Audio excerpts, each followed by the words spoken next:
Hey YouTube, Strictly Broken here, and I'm here today to do another Mulligan video. The first one was pretty, at the beginning there was some mixed reactions, but I think overall the consensus was that the video was quite helpful overall. And so I'm gonna get a couple more of these in. Just whenever, I guess these videos will have a sort of vibe of like I'll be communicating, but I'll also be mulliganing, and we'll just it's like a conversation dialogue, and we can discuss we can discuss all the mulligans. We can discuss the sort of ideal ideas that I come across or that you might have regarding these opening hands. So it's all good. It's all learning. And yeah, I'm gonna do a SAO today. SAO is my I mean SAO honestly is like my is like my is my it's like the deck for me. Everyone has a deck that like they sort of got into this game really loving a lot and played like a ton, like way too much, like wasted too much of their life playing the set. So for me, that's SAO. And like new stuff came out. I'm still missing my SP Lifa. No one on the forum wanted to sell me one, and so I got it ordered in now. But yeah, I miss. I'd rather not play the non-foil than like I'm such a rarity whore. Like I know these aren't SP, feels bad, but like I'm such a rarity whore that I just won't even play the non-foil. I'll like proxy the SP. So this is gonna be this Lifa here, the one I used to play. It's gonna be my proxy for my SP Lifa clock kicker for this video. Yeah, so if you see this, we're gonna just assume this is the clock kicker. And this is the Xenon build, if you can't tell by now, the 4 Xenon. I really don't dig switch. It's not my thing. I don't like triggering more times in a turn than I have to. And that's going to be safe for a deck profile. But yeah, I don't like the idea of restanding. I prefer using burns, even though the damage output is arguably a little bit better. But yeah, let's just give this. This was sorted. So let's do shuffle just to get it matched up.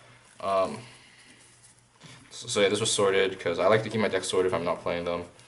Yeah, I'm gonna get in on a couple piles, do some of the piles stuff. I know a lot of people like do something like they're like fancy and they know like the piles don't actually work, or is it like it stacks your deck or something. But I still rock the pile because I think like sometimes like it's not really about the maths. It's just like sometimes cards are just together, and I think pile shuffling the cards and just like separating them like this really just gets cards separate, like just gets cards moved away from each other. When I do a shuffle after I do a pile shuffle, it actually feels like some cards that were clumped, that stay clumped a little bit sometimes.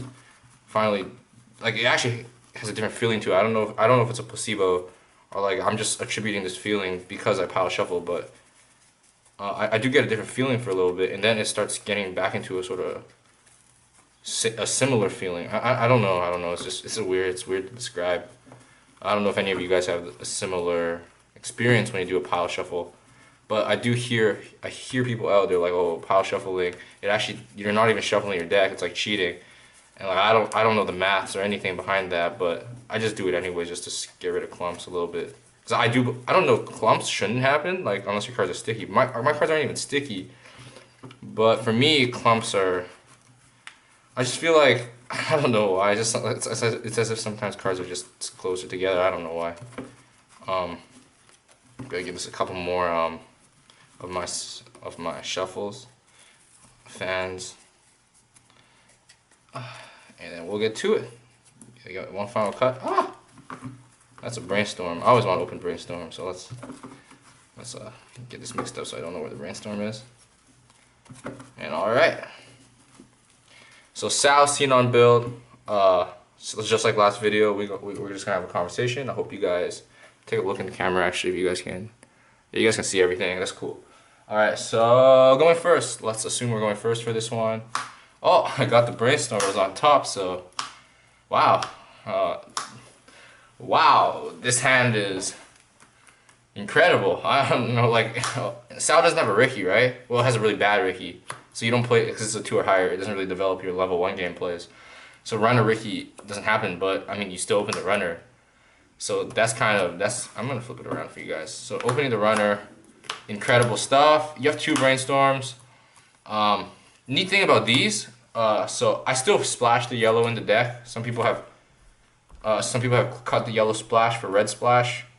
For me, I still like the yellow splash and the stuff I can play with it. I'm gonna keep both brainstorms because sometimes it actually comes up where you can force in a so there's two options. You can force in a 3K level 1 if you play the Asuna that goes into stock if you reveal the right type of character and you can shove 2 to gain a soul that card. I don't actually play that card, but if you do play that card, it's pretty good to keep 2 brainstorms because you have a 3K level 1 in the center. So that's kind of cool. But you already have a runner, so but if you miss the run or they kill the run, you have the option of going into a 3K level 1 to get another plus maybe. So I'd probably keep both. And either way, I'd probably keep both because like you can make a Merry Life into a 2/5 level 1. That's kind of cool. I'd probably dish this card. This card's really cool. I like it a lot. But the thing is like, I think the hand is really, really good. I mean, you have the runner, you have the drop searcher and everything. But the thing is, any hand is a little bit better just to be able to see more cards and cycle through your first refresh. So like if you dish more cards, you're actually able to, each dish is like a mill, right? Like if you love doing Katskis because it mills your deck, the best opportunity to do some mills is to dish a few cards, and this card is not really high impact right now. This card like, if it's like more of a level 2 card than a level 1 card even, so it's not like amazing. It's still good at level 1, but like, I can see myself dishing this. I probably would. I'd probably keep the drop searcher because if I drop bar off the top, like I can extend into a Yuki play. I can maybe get another runner. If my runner dies, I can get I get everything with the drop searcher. Like this card is really flexible. I play one of it, and it leads into everything. So I'll probably keep it. I mean, you could ditch the second brainstorm. That's definitely I wouldn't. I think you could. It doesn't really matter too much, but I'll keep it for the purpose of this hand. See what happens. I draw Yuki, and so because we're going first, we draw. So now, part of the opening mulligan thing, I think you should go through clock. So this hand's quite good. Probably clock brainstorm. Several upsides to clocking brainstorm. You have the green for the Yuki, so immediately you know what you're gonna level. It's probably the brainstorm, and like nothing else here. Everything else is incredible. You don't probably want to clock it. So you draw 1, draw 2, and oh, this hand's pretty good. I mean, you did draw the book, which is kind of it's whatever. Like some, this is where there's a duality in opinion. Some people just ditch the book with a play next turn or with the Silica. But some people will just keep it until level 3. I think SAO right now has all the tools it needs. It doesn't need to keep books anymore. But yeah, I would just probably lead into turn 1. I'd lead into turn 1 runner. This is the clock. I'd lead into turn 1 runner. Probably put the Merry Life. It depends on the matchup, but sometimes you put the Merry Life adjacent to the... Sometimes you put it like behind the runner, and sometimes you put it like directly on the side of... adjacent to the lanes that you're running into. Because... some matchups, you gotta actually think about this. It's really intricate because sometimes this is better having the 2/5 runner that might not be able to be killed, or it's sometimes better to have the 2K runner here and being able to run into a 2/5 runner. It's actually something that's relevant. But yeah, I think this hand was really solid. And mulligan, you don't have the bar, right? And so because you don't have bar, some things you're looking for. If you draw bar next turn or you trigger it, it's really cool. So like if you trigger it, no, it's not bar. But if you don't actually end up getting bar, you gotta start setting up for the cards I play that. I play cards that help mitigate the fact that sometimes you just don't get bar. But yeah, overall that hand was really solid. I don't see myself feeling too bad about that opener. So the Silica, that bomb, some people play it turn 1 just to see the next card. I don't like doing that. I think the Silica effect is so good. Like in the mid game, it's so good for hand fixing. But like a Silica effect is way better turn 2 when you have 1 stock than it is turn 1 because you're able to do a 5-card brainstorm, right? So some people just play that Silica in the back row just to get a cycle. I sometimes do that too, because the cool thing is like, if I open like multiple Silicas, like 2, 3 Silicas, I'll play like both of them in the back, and then I'll play both of them in the back just to look at 2 cards, and it kind of lets me trigger into bar, like it helps me trigger into bar turn 1, right? So I play 1 Silica, 2 Silica, reveal characters, and if I see a bar, it just stops, and that's when I know I'll trigger the bar. If I reveal the book, I'll get a +1. But that's like so there I may have played the Silica, but I prefer it better if I had 2 Silica so I can play both. It just increases my chance of revealing the bar. But no, like if it's just 1 Silica, I'd rather save it for the next turn where I can create a 5-card brainstorm, especially because I already had brainstorm in hand. But yeah, Silica really, really good. It actually can help you trigger bar sometimes, and I've done it in scenarios where it actually helped me trigger bar. It's just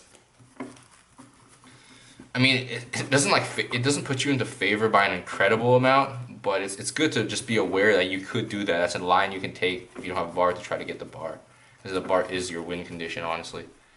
Let's do another one going second. Going second. Okay.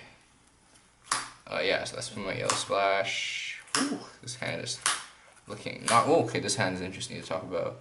Well, it's actually not that interesting to talk about. I think it's a dish 5 hand. Some people are like, if you have the option to dish more cards, sometimes you keep level 1 proactive plays like Kirito's. Because you're dishing 4, you should be drawing into plays. But for me, like having a bad hand before Mulligan is the perfect excuse to get a 5-card mill. So for me, it's like if I can get a 5-card mill turn 1, I'm just refreshing faster, and like that's worth it. So I'm just gonna dish 5, because if you're refreshing faster, sometimes you can sack and hit the level 0 refresh, which puts you so far ahead of your opponent. Like it's so hard to lose if you refresh at level 0. But yeah, I'm just gonna dish 5. Oh, this is not looking super. Oh, I drew runner. I drew double runner. So double runner, take 2 damage. Draw for turn. Here I'd probably clock the book. So some people will look at this hand, they clock one of the runners. I don't know why you would clock a runner. The neat thing is like I'm already up 3, and runner, like putting 1 runner in the back just gets you 1 additional mill every single turn. It's really cool. I think the book has like the least value right now. It actually does nothing, because the book is just, it's a dead card. If you have to play the book down, it's like a -1. And these 2 cards are great. The bar, obviously, you're gonna keep the bar, and like I like to keep both runners, so I'm just gonna clock the book and get 2 more. So this is neat. I have green now. Like right now, I don't have green in clock, but if I need to get green, I know how I'm getting green. So I don't want to play the Silica right now because I don't have brainstorm, and I also have bar already, so I'm not digging into triggering bar. So this is going second. I mean, depends on what they have actually. I might have to play the Silica if they have a beater that can be killed by Suiciders. So then I can just Silica, knock the beater, have the runner for the 2 open lanes, and the runner in the back, just to be flexible. If they had a beater, I would play this, reveal top. Oh, it's another Silica, that's great.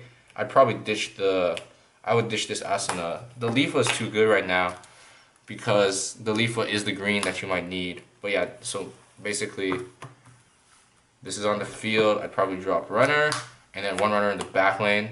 So for extra mills on opponent's turn, crash into their beater for 1. And now you see my tech card. If I don't get book, I usually get into this card, and this card just sits there and gets me +1s, because I think this card's actually the biggest card at level 1 right now. There's no bigger card than this at level 1. It's a level 2 9/5 with the right supports behind it. It's really hard to out actually. And I don't know why people aren't playing this, because if you don't get book, your deck's poo. So you play cards like these, so your deck isn't poo when you don't get book. Direct for 2. So yeah, you're fine. And then when this dies, opponent's turn, entering attack phase, you go double mill. Like there's no reason to not double mill. You're just trying to get through your deck, and you just cancel. I don't know. But yeah, that was my mindset for that hand. And yeah, let's look at another one going second. It's hard to do these videos a little bit, not knowing what you're actually playing against, because there's like some interesting dynamics once you actually know what you're playing against. Like a lot of matchups, you lead something like runner.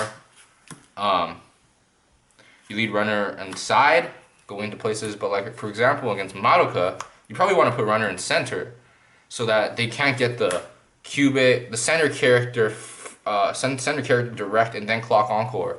If you put the runner, I mean runner will lead into center too, but sometimes you have to mill and sometimes you miss your mill. So against Madoka, right, who loves to have the Cubase, it's actually a little bit better to have it in the center, because some of their characters can't beat over the runner in the center, but they're more inclined to approach the runner with a weaker character just so they can get their plus with their Cubase.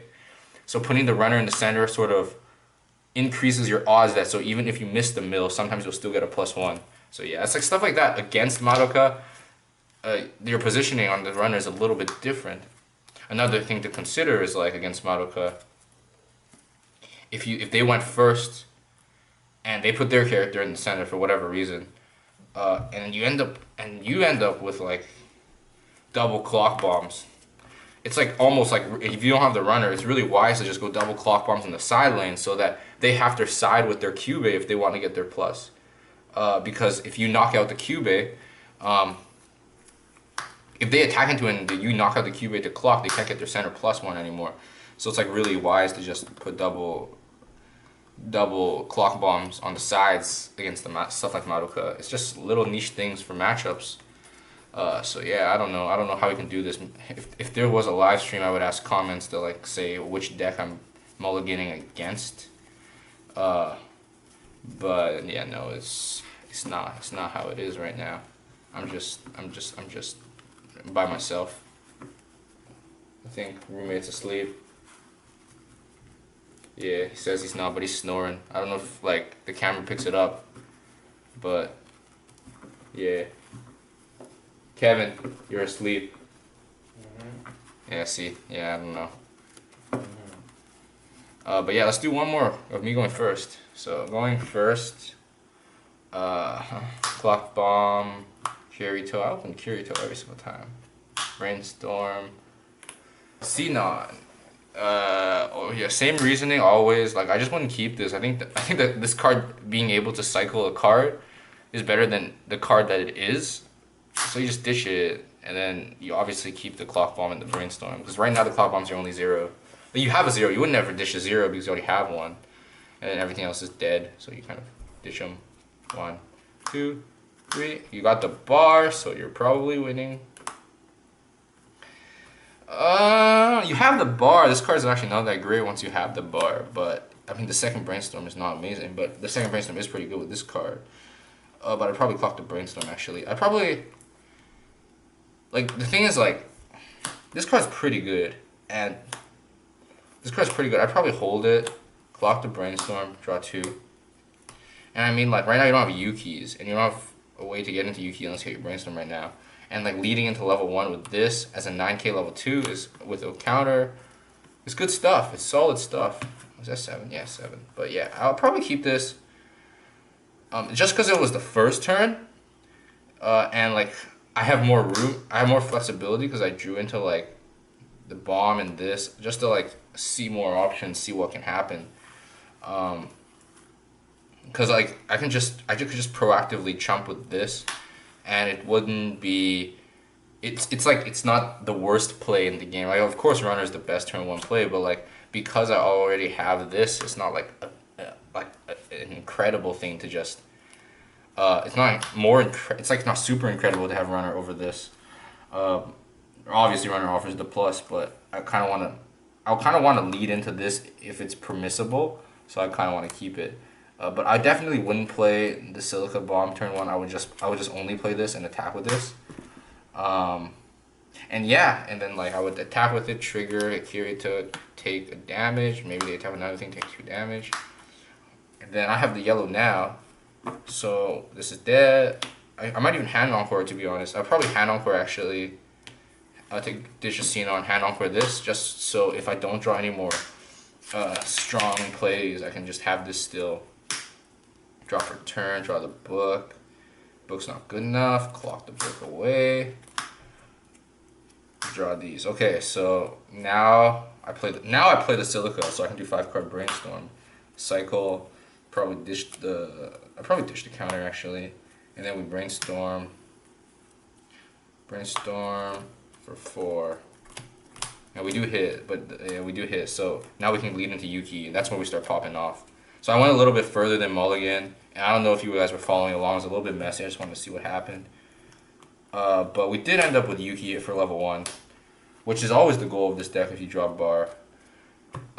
Yuki level 1 is so strong. You always want to try to get double Yuki, and you always want to go into double Yuki with at least double attacks, preferably triple attacks. That's why hand encoring the clock bomb was so important, because you just wanted attackers. It was really important to just find attackers, because you don't know what's coming off the top, and by hand encoring that clock bomb, you guarantee you have an attacker, because you just need to build like.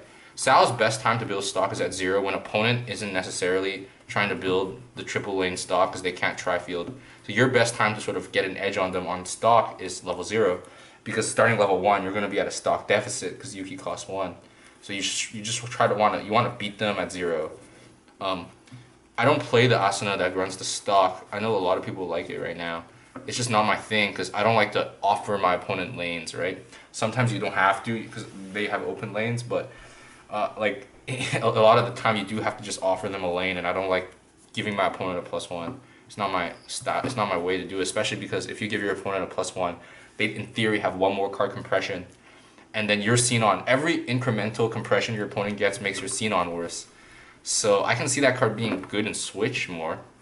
A little bit better in Switch, not like amazingly better, but like it's not the card for me because I'm not here trying to make my Xenons incrementally worse every time I try to resolve a card. So that's just my opinion on that card. But yeah, let's do one more. Hopefully these videos, you guys like this one just as much as the first one. But yeah, it's cool stuff, cool stuff. Going second one more time. Let's do some fan shuffles. 1, 2, 3, 4, 5. This one's actually really interesting. So we're talking about going second, and this hand is. Oh, I keep telling you guys, this card is so good at level 1, but we don't have the brainstorm right now, which is the biggest part of it. So this card will be poo until you see a brainstorm. So it's probably a mulligan. If you see the brainstorm already in your hand, I would even take a step back and think about keeping it. But I don't have the brainstorm, so it's like an almost immediate ditch. This is a like almost immediate ditch. Like you just see it, you know you want to ditch it. I would ditch at least the second one for sure. And the first one, do I want to keep it? For me, this card is a level 2 card. I think I opened this every single hand today, and it's just always a ditch for me. I see no reason to keep it, especially like if these 3 were climaxes, maybe I'm like, oh, I need to keep this because I'm gonna get killed. But these 3 were characters, and this card isn't particularly interesting. It's 1. You want to play Yukis, so we're just gonna draw. Going second, so we take 2 damage. Draw for turn. Probably clock this Kirito. Draw 1, draw 2. Oh, we got the brainstorm. That's great. The brainstorm is great. I think so. Here we're going second. I really want the book, and I have 2 of these Silicas. I'm gonna go for it. So I'm gonna go Silica, reveal top, add ditch. Silica, reveal top, add ditch. Probably attack with 1 of the Silicas. We're going second. I might even attack with 2 Silicas. Depends on what they have on the board. Well, I mean, they're only gonna have 1 character on the board because they went first. But like, I might attack with 2 depending on like what deck they are and what they might be doing. So like, because if they have Ricky in their deck, it might be dangerous to attack with the second one if it triggers. But if they don't have a Ricky, it's almost really good to just do this. So let's just assume we can attack twice. So we attack for 3. We attack. Oh, we got the plus. That's good because we did play out some stuff. So we played out another character. So triggering the book is quite good. But we draw. Yo, so unfortunately the video cut out. Like my camera stopped running. It was crazy. I don't know why that happened, but. Yeah, no, I ended up going further into the video into the following turn. I like took 2 damage from my opponent and then 1 damage from the attack and the suicider. And then I drew for turn, clock drew 2, and I drew bar on the last card. So the Silicas actually mattered because like it literally filtered 2 cards so that I can draw the bar on the last card of my attack. It's crazy. But I mean, even if I didn't Silica, I would likely have triggered the bar. Like triggered into bar too if I made 2 attacks. So it didn't matter. I mean, it's kind of cool, but it actually didn't matter that much. But it's just cool to see how like these things like all they do is increase probability, but like they still like the fact that it increases. It's nice to see that it work out once in a while. But yeah, because the video cut out, I'm gonna do 1 more mulligan for you guys. Just because I kind of feel bad that the video cut and I was just left on a sour note. You know, I was like about to upload. I was like checking things out, see if it checked out. I'm like, shit, sucks. You guys, like I got pretty hyped when I drew the bar, but like you guys didn't get to see it. I'm gonna do 1 more, assuming we go first.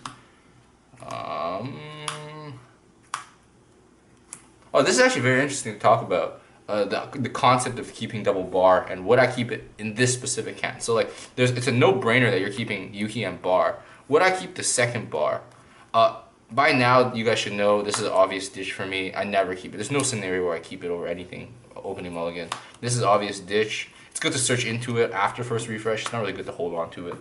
So the real question is, because these two are obvious keeps, do we keep the second bar? And I think because there's actually no other zeros, like these are all ditches, I think we do ditch the bar because like you don't have a proactive play turn 1 right now, and it's more important to get the proactive play because this is kind of a mid-level one, like a mid, like this is 2 turns into the game.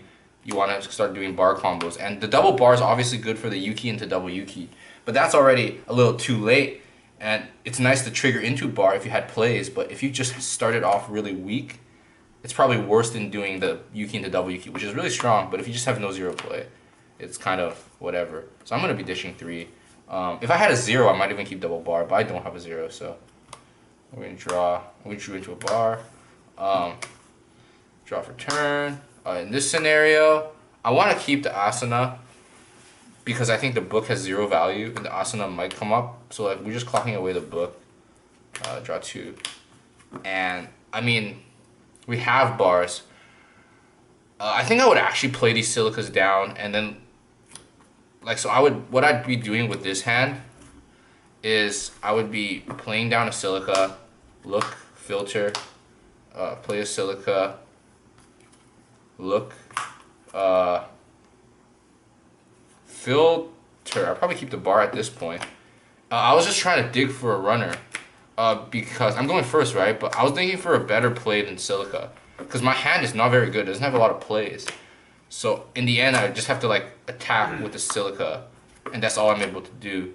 I'll probably play this down just to make it a little bit bigger. But yeah, that's the only play I have. So I attack, trigger, and then take 2 damage. Draw for turn. Oh my god, feels bad. Draw 2. Oh my god.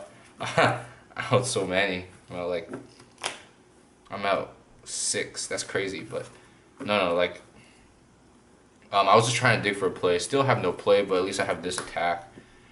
So yeah, attack with it. But yeah, it's unfortunate. I'm out 6 already. It's really a scary position to be in. But no, we have Yuki into double Yuki, which is nice. If we sack cancel, we can still recover this game. But yeah, really trying to dig for runner there. So we already have the bar, right? So playing the silicas, and we didn't have the brainstorm in hand, so it was just good to use this to try to find a proactive play that was stronger than playing the silica itself. And yeah, I mean, that was a little extra. So 5 mulligans in this video because it cut out. But yeah, that's it. Thank you guys for the past 8 months of support. The channel's really growing. Really happy for that. And for sure, like these mulligan videos, if you guys continue to enjoy them, please please make comments. We can discuss what's going on in these videos with my decisions.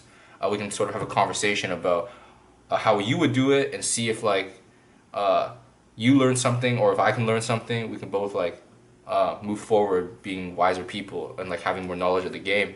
And this is like a call out to like other channels too, like Peshcats, 9CX, Top Tier Tiers,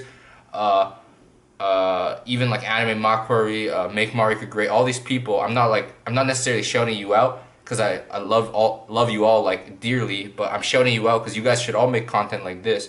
Even like Ragnarok 64, and those other cats, the ones that have like a bunch of people in them. I forgot the name of your channels. I'm sorry, but you guys should all make mulligan videos with like decks that you guys play frequently, because I obviously don't play every single deck, but I think like these mulligan videos are the ones that invite the most conversation. And instead of making like locals footage or like deck profiles all the time, it'd be awesome to see you guys do mulligan videos with the decks that you play a lot, like Peshcats. Hit up with the CG or like Top Tier Tiers. I want to see some LB mulligans, you know. But yeah, these are guys that, you know, like definitely like this is me trying to push you guys to try to make better content. Not that you guys don't, but it's just like I think the community would love to see more of these mulligan videos, mulligan type videos. And yeah, awesome. Thank you all the 278 of you at the making of this video for supporting the channel, helping us grow. Our website is almost up. We've been working crazy hard to get our local storefront found and opened up, and the website is really close to being finished, so check that out when that's out. I appreciate all the love, the support, and it's going to be a really exciting time when the website is released. Make sure to continue to comment, subscribe, drop likes. You guys are amazing people, amazing fans, and yeah, it's Strictly Broken signing off. I'll see you guys next time. Peace.